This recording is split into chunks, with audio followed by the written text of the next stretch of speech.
Hello, thanks for participating in the mock study. I wish you can learn the basic usage of mocking from this study. In this short video, I'll briefly introduce some basic concepts of inheritance, then go through 3 example cases to show how inheritance is being used for mocking and how to refactor the inheritance mock with mocking frameworks like Mercator. While watching this video, you can also refer to the official guidance of Mercator for more details.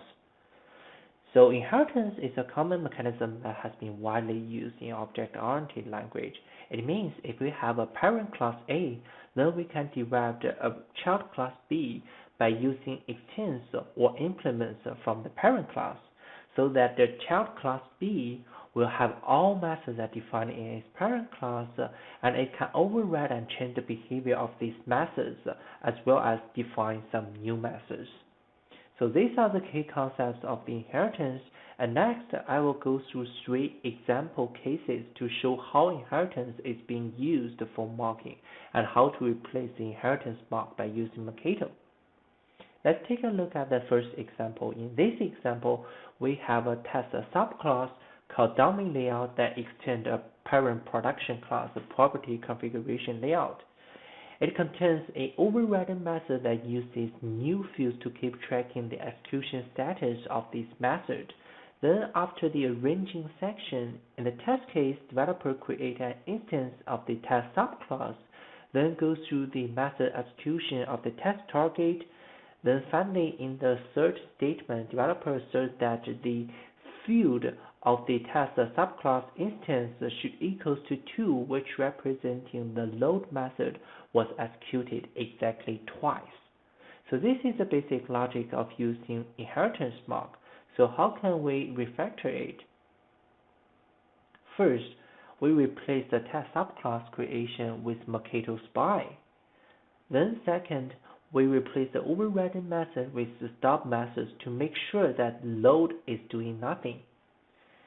Third, we replace the assertion with the original field by using Mercator verify. So by using Mercator verify, we can directly verify the behavior of this load method to make sure that it was executed exactly twice.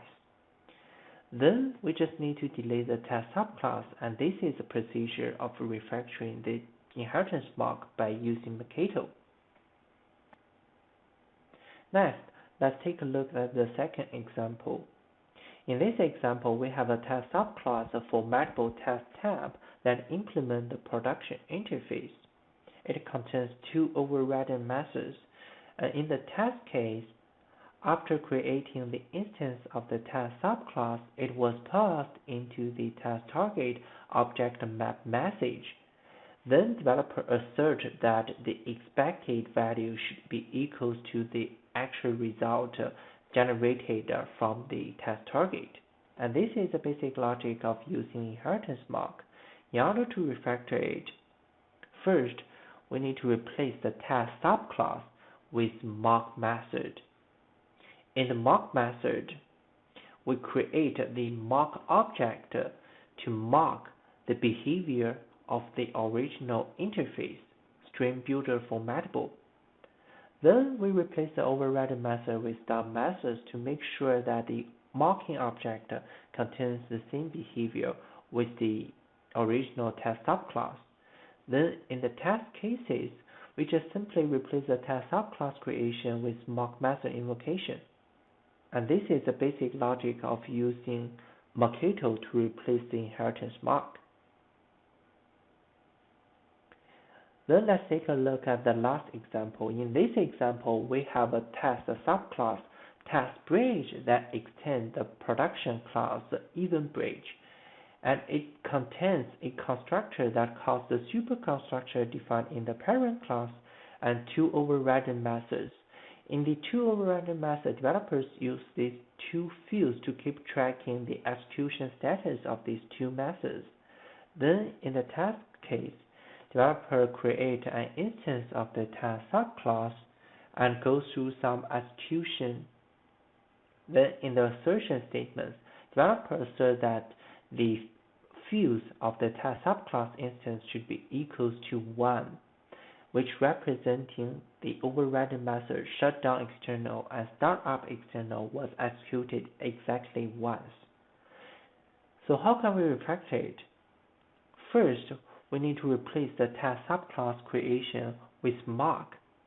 Here, we use constructor method to call the super constructor defined in the parent class. Then we use a default answer with call real methods to make sure that the mark object contains the same behavior with the parent class EvenBridge. The second step is to replace the assertion with fields by using Mercator verify. So by using Mercator verify, we can directly verify the behavior of the startup external and shutdown external methods to make sure that they were executed exactly once. Then the last step is to simply delete the test subclass, and this is the procedure of refactoring the inheritance mark by using Mercator. You may now start implementing the refactoring task, and you can always refer back to the examples and the official Mercator documentation.